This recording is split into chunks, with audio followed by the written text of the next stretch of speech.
expensive clothes. These clothes, some of her outfits are actually more than what people paid for their entire home, right? And she still looks a total hot mess. So she's on what I would say 95% Charlize Theron or Anna Taylor-Joy. No.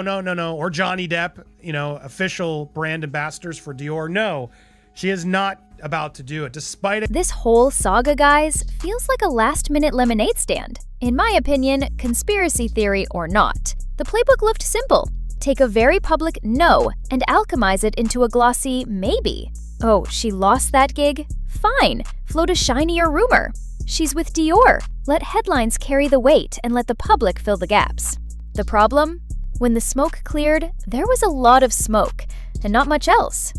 Contract talks with Meghan Markle aren't happening. Numerous publications, Daily Mail, TMZ, New York Post, all reported a deal could be imminent. Fake news!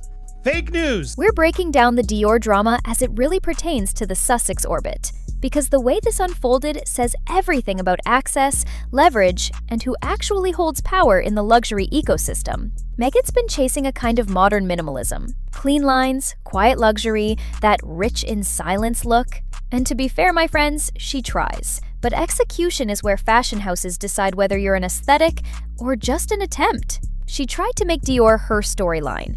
Dior made her a lesson.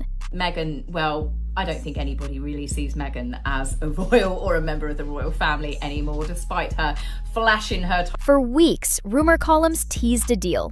Talks underway, major contract imminent, global ambassador in the works. Daily Mail, TMZ, the New York Post, everybody jumped in with breathless speculation. Then came the pivot. Actually, no contract. Not happening. Paris sources shut it down. A spokesman gave the press the shortest sentence in luxury.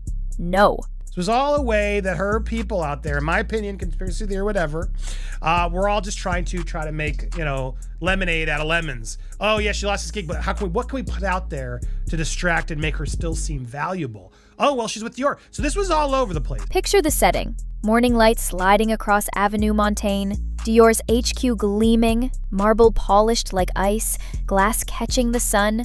Inside, everything moves to a metronome. Stylists with pins in their sleeves, seamstresses passing whisper-light fabrics hand to hand, models gliding from one mirrored chamber to the next. The guest list reads like scripture.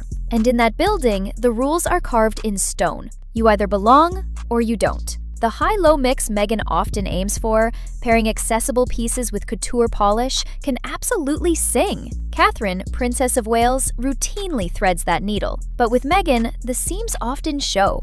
And Dior? Dior doesn't grade on intention, it grades on execution. Meg seems to be attempting a modern minimalist aesthetic that combines a classic chic with a casual elegance, because she does attempt, just not very successful. Then the air shifted, like the lobby felt a storm before anyone said a word. The smile dimmed, the energy tightened. What started as confident quickly took on the posture of a standoff between entitlement and elegance. The eyes said, "I'm used to being obeyed, not questioned." Dior staff stayed unbothered. They've seen it all. Movie stars, billionaires, heads of state, but this felt different. No appointment in the system, no fitting scheduled, no invitation on file. Just a name that prints headlines faster than it earns heritage. So there you go. This was confirmed by numerous outlets reporting on numerous sources. Suddenly, Page 6 came around. No, she's not signing a mega bucks with Dior. Even Daily Mail, who previously reported, came. In Dior's world, that difference is everything. Let's be crystal, guys. Dior does ambassadors. Charlize Theron, Anya Taylor-Joy, Johnny Depp. Real contracts, real campaigns, real strategy. But turning up with title energy and a camera doesn't magically convert to brand alignment. Behind the desk, assistants tapped through calendars that didn't exist. Upstairs, messages pinged from floor to floor. Within minutes, the whisper had a shape. Meghan Markle arrived unannounced, claiming a private fitting. Mixing the sort of high-low is the attempt that she's going for, but she doesn't bring in enough of that, low. Catherine, the Princess of Wales, tends to be really successful at high-low dressing, which I can't say that phrase without thinking of Ina Garten, who talks about high-low. Then the head of communications appeared. No fuss, no scolding, Just that couture-level composure luxury people wear like armor. She didn't need volume. Presence did the heavy lifting. Meghan's stance locked. Her team shifted on their feet. Whatever heroic entrance they storyboarded crumbled on contact with a very simple gait. Dior's records. One of them is just in really, really poor taste and shows that she's got no scruples, which I'm sure most of you are aware already. But Hey, I'm Beebs Kelly. Welcome back to another video. Today, we are going to be discussing the entire Dior drama situation as it pertains to the Sussexes. In luxury, grace and reputation open doors. Pressure dents them. And that's when the press pivoted. The same outlets that teased imminent suddenly coughed out corrections. Page 6 cooled. Even the Mail recalibrated. If you were listening, that was your first bell. Later, footage did what paragraphs never can. Still shoulders, crossed arms, jaw set in granite, staff moving around her like handlers with crystal. Not adrenaline, containment. The comms lead stayed immaculate. No record of a fitting, no approval to film, no invitation today. Meghan held her silence. And sometimes silence hits colder than any clapback. It's like, wait a second. No. You don't get to use us for PR like this. So bravo to Dior. I'm glad I get to keep my CelebSesh and support you guys, because I would have been annoyed had this happened. Here's the thing people forget. At a house like Dior, they don't argue. They decide. They don't plead with uninvited celebrities.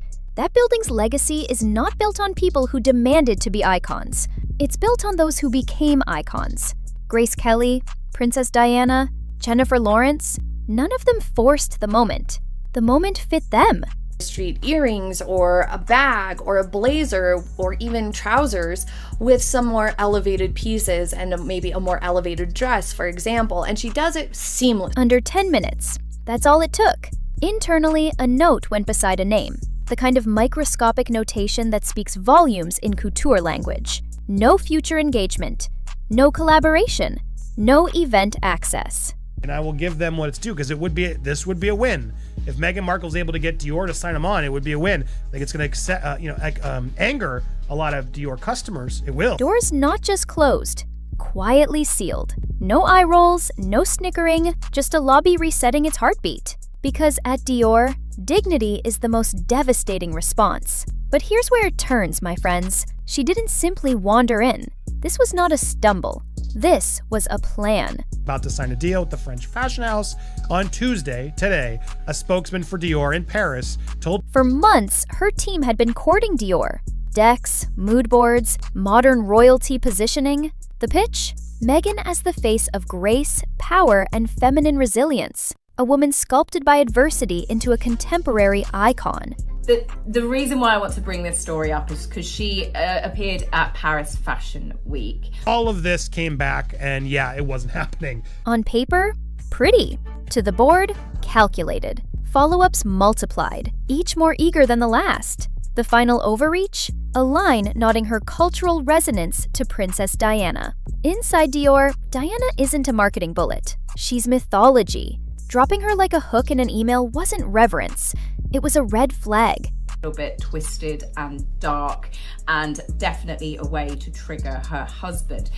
So as for Meghan appearing at Paris... From that moment, executives didn't see resonance. They saw risk. Headlines, noise, backlash. A vocabulary Dior doesn't speak. Emily Chang, she had mentioned about what direction she's going to take her brand into, and she said that she's known for beauty and fashion. So when she appeared that morning, Dior didn't see synergy. They saw someone trying to script an alliance that didn't exist. Vintage Dior coat layered like a thesis, cameras hovering, the aura dialed to 12, without the standing to match. About those cameras, luxury houses have a commandment: no filming without clearance. Even official ambassadors don't float through with stealth productions. Yet in she came. But anyway, it doesn't sound like this is happening. Now sources are coming out from Dior, spokesmen for Dior. 2 assistants, a stylist, a man with a full rig, like the lobby was a set and the staff was background. To Dior, it wasn't a fitting. It was a scene. Rare. Meghan always looks like a wrinkled mess. She looks like she got dressed in the dark. If whispers are right, this wasn't her first drop-by. The pattern looked rehearsed. Show up, capture B-roll, publish a narrative of access. But Dior hadn't been notified. The footage wasn't for a gown diary. It was content, part of a documentary concept her team was assembling quietly. And the segment had a title that practically begged for irony: The Doors That Close. Markle fatigue is very, very real. And I've said, unless it's directly something to do with the royal family or Harry, because as much as people... The arc? Meghan meets cold institutions with warmth, transcends rejection, glows above it. Except the rejection, guys, was manufactured. From the deliberately classic trench to the camera-ready posture, the moment was constructed to craft a myth. Doors closed, chin up, heroine energy. Outlets was that Markle's talent agency in Hollywood, William Morris Endeavor, Ari Emanuel, was pursuing a marquee fashion deal in a bid to blunt. Dior didn't see bravery. Dior saw manipulation. In true luxury, authenticity is sacred. You don't script humility. You don't counterfeit exclusivity. Once houses clock a stage scene, admiration turns to ice. Dior's DNA is precision, purity, artistry, being used as a prop, not clever PR, blasphemy. So Dior delivered the harshest verdict in couture, without uttering a syllable. No, they didn't call the press, they didn't leak shade, they didn't source close to, they just let the evidence breathe. She's appeared. We've had an announcement. Now, obviously, the paparazzi were told exactly which hotel she was staying at, so they could be there with the cameras. First came the internal email confirming what the front desk already knew. Unannounced arrival, cameras rolling, requesting entry. That note drifted across inboxes and, as these things do, slipped further into the wild. Receipts started writing themselves. Then security footage surfaced. Grainy, unretouched, devastating in its honesty. 3 minutes. Arrival, gestures to the team, desk checks, system search, nothing in the calendar, a printed confirmation Dior couldn't verify, a tense exit, no music, no glow, just reality. Stayed at the same hotel that Princess Diana did. It's believable that she would do that, but it's my understanding that she is actually staying at the Hotel Plaza Athena. French outlets bit first, then global feeds lit up. The internet broke into 2 noisy halves, one calling her bold and misunderstood, the other labeling it a stunt gone wrong. And Dior? Never confirmed, never denied. That's the power. In luxury, silence is strategy. Words can cheapen power. Restraint defines it. Their lack of a statement became the loudest statement in fashion that week. Of that hotel.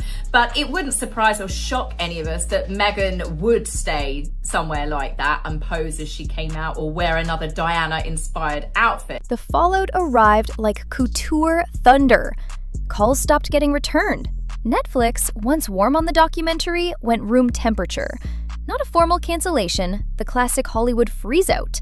Unanswered emails, circling back, and then a long curated nothing.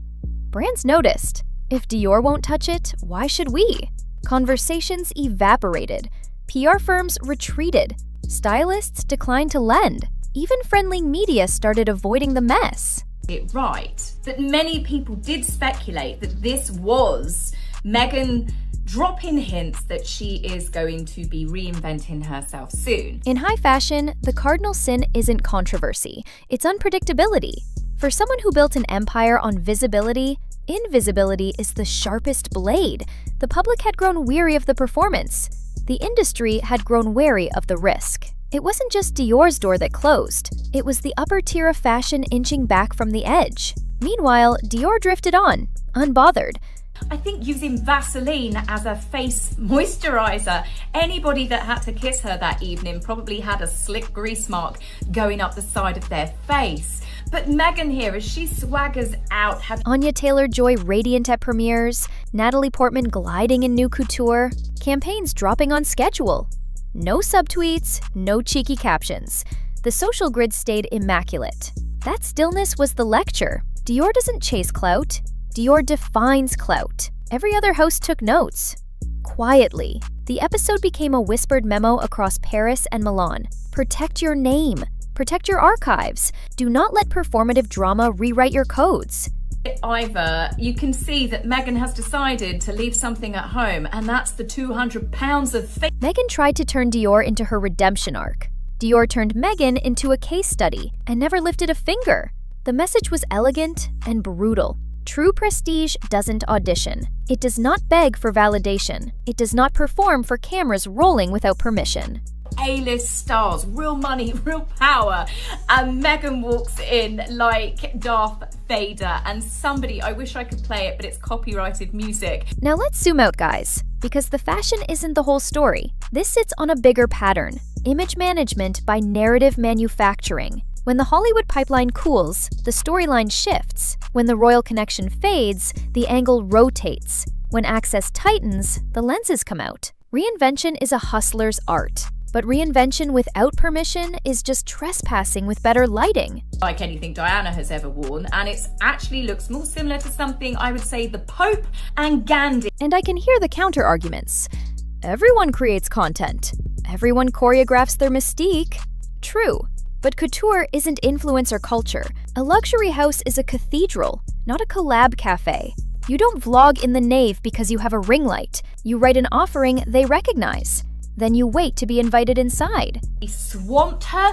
Black stilettos in a white outfit is something that I've seen her wear before when she collected an award, and I really don't like the look, but she's got a... This is why the Princess Diana comparisons burned bridges.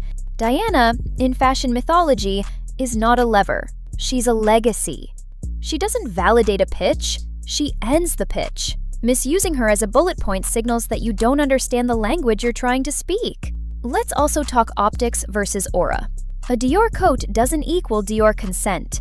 Vintage logos aren't hall passes. In rooms like this, aura isn't stitched into the lapel. Aura is earned. Years of consistent taste, character, discipline, and a quiet refusal to force a moment. It's the difference between showing in Dior and showing up at Dior. Around Paris, very, very reminiscent of Lady Beckham's straight pan face that she's always done. But that's her. She's always been that way. It's not an act. And here's where the documentary idea, the doors that close, really boomerangs. It's a potent theme when it's true. But staged rejection is just performance art in a lobby that didn't ask for a ticket. Fashion houses won't co-sign faux humility. They smell it before the elevator dings. So when the footage leaked, unretouched, unkind, undeniable, Dior did the most couture move available. Nothing. No comment. No correction. Just a stillness that said, "We don't put our name next to chaos." That absence became presence, and that presence reset the room. She has, even with her fashion, she has built that up from the ground. Yes, she's had a lot of money invested into it, obviously with David. What happened next? The slow frost of industry distance. Quiet, we're passing emails. Outfits unavailable. Stylists booked friendly voices on hiatus. No grand cancellation, just the soft power of no humming in 1,000 polite tones. Ask anyone who's been iced by fashion. The silence is the statement. Hotel with that walk. Can you see how ridiculous she looked here going into the show? She was surrounded by her bodyguards and her entourage who were all dressed. And while this chilled, Dior kept dancing. New silhouettes, new ateliers, new faces. The brand's story moved forward while Meghan's felt stuck. Retelling the same scene from new angles, searching for a lens that might make it read as victory. But fashion people remember. They always remember who pressured the door and who the door welcomed. Here's the lesson the industry heard loudest, my friends. Authenticity isn't an angle. It's the only currency that still converts in rooms like that. You can manufacture a moment, but you cannot manufacture merit. Not at Dior, not on Avenue Montaigne. Not in a temple that has outlived empires and algorithms. And that brings us back to the very first whisper. She's with Dior. In the end, the only thing that truly stood with Dior was Dior. Its codes, its customs, its silence.